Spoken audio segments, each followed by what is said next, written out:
السلام علیکم ویورز، امید ہے کہ آپ لوگ خیریت سے ہوں گے۔ بدلتے موسم میں، بدلتی رتوں میں کچھ لوگ انجوائے کر رہے ہیں تو کچھ لوگ اس موسم سے پریشان ہیں۔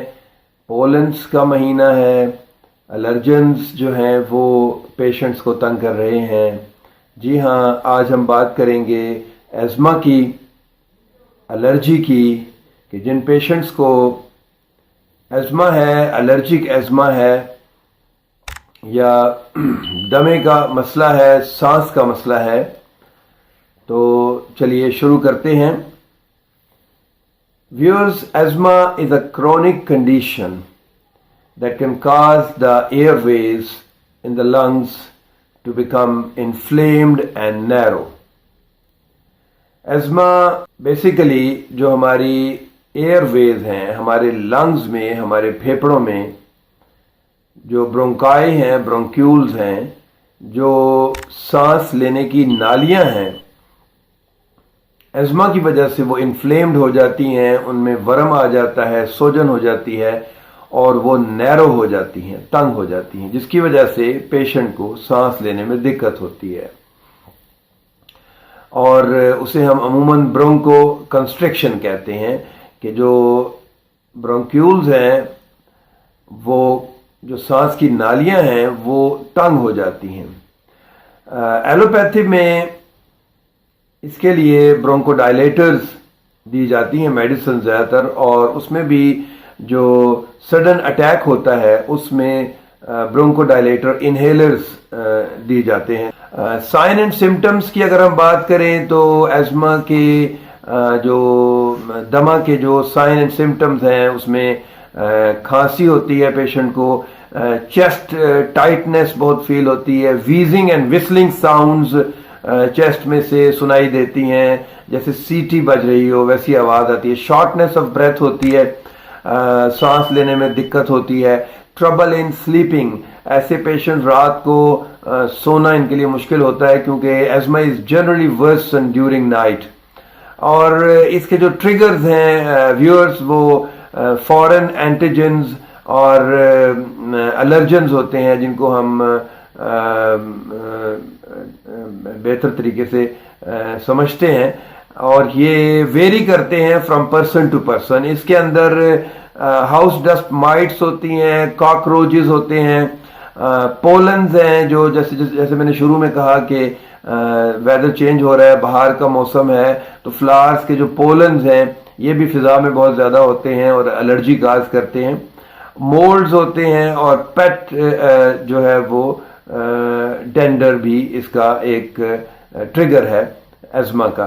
جن لوگوں نے گھر میں اپنے گھر میں جو کیٹس یا ڈاگز رکھے ہوئے ہیں، ان لوگوں کو بھی یہ الرجی ہو سکتی ہے۔ اور اس کے بعد ہم چلیں گے، نیکسٹ ریزن جو ہے، نیکسٹ جو ٹریگر ہے وہ انفیکشن ہو سکتا ہے۔ ایزما میں وائرل انفیکشن ہو سکتا ہے، جیسے فلو یا انفلوئنزا، تو اس کے بعد جو ہے وہ فلو اور انفلوئنزا ہونے کے بعد برونکیل ایزما ہو سکتا ہے۔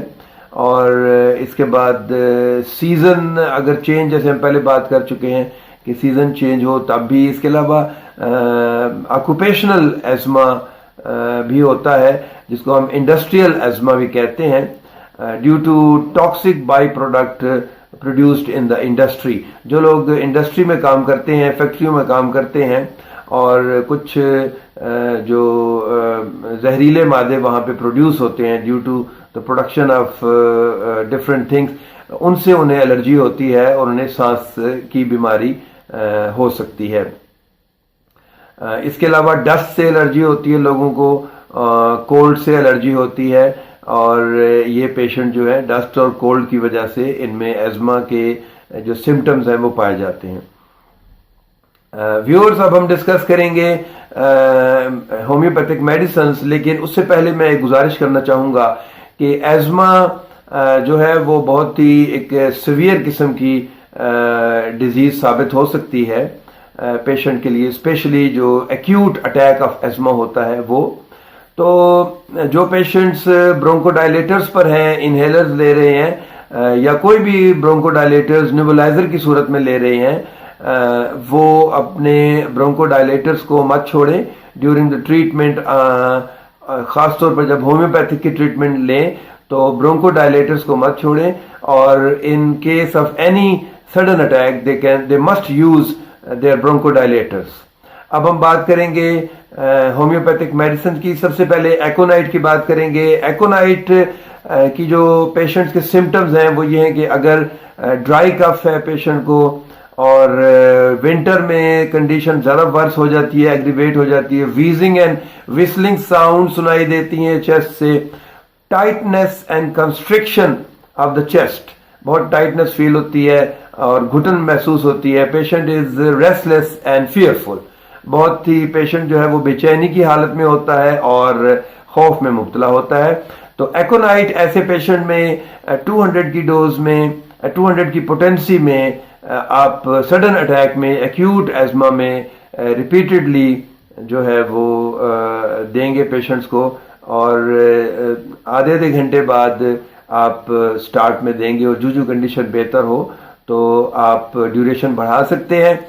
لیکن جیسے میں نے پہلے کہا کہ جو برونکو ڈائلیٹرز لے رہے ہیں وہ برونکو ڈائلیٹرز کو چھوڑیں گے نہیں، اور اس کے ساتھ آپ پھر یہ ایکونائٹ میڈیسن لے سکتے ہیں. آج کی ہماری دوسری میڈیسن ہے ویورز آرسینیکم ایلبم.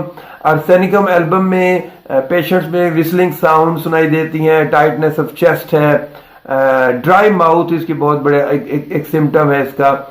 پیشنٹ کو پیاس لگتی ہے لیکن وہ پانی زیادہ نہیں پی سکتا، وہ تھوڑا سا پانی پیتا ہے. اور یہ آرسینیکم ایلبم جو ہے ان علامات میں آپ دیں گے پیشنٹس کو، انشاءاللہ انہیں ریلیف ملے گا. 200 کی پوٹینسی میں آپ انہیں دیں گے سڈن اٹیک میں ریپیٹڈ انٹرولز کے ساتھ، بار بار دیں گے تھوڑے تھوڑے وقفے کے بعد 10 drops of arsenicum album in a glass of water. اور ہماری آج کی تیسری میڈیسن ہے بیسیلینم. بیسیلینم اگر پیشنٹ جو ہے وہ ہائپر سینسٹیو ٹو کولڈ ہے، بہت جیسے ہی سیزن چینج ہوتا ہے، سردی کا موسم آتا ہے تو ہلکی سی ٹھنڈ سے اس کی چیسٹ جو ہے وہ کنجسٹڈ ہو جاتی ہے اور نیزل ڈسچارج شروع ہو جاتا ہے، ناک بہنا شروع ہو جاتی ہے. اور رات کے وقت جو ہے وہ بیسیلینم کے سمٹم جو ہیں وہ زیادہ نمایاں ہوتے ہیں. پیشنٹ جو ہے وہ رات کے وقت زیادہ پرابلم فیل کرتے ہیں ایزما سے. اور اسپیشلی جو بیسیلینم آپ دیں گے پیشنٹ کو، وہ ان کو جو کہ ہیریڈیٹری جن کو پرابلم ہے، جن کو ان کے پیرنٹس کی طرف سے اگر یہ ٹرانسفر ہوئی ہے ڈیزیز انہیریٹنس میں، تو بیسیلینم جو ہے یہ اس ایسے پیشنٹس کے لیے بہت مفید ثابت ہوتی ہے. تو اگلی ویڈیو تک کے لیے اس دعا کے ساتھ کہ اللہ پاک تمام مریضوں کو صحت یابی عطا فرمائے، آمین. آپ سے ڈاکٹر امجد اقبال اجازت چاہے گا. اللہ حافظ.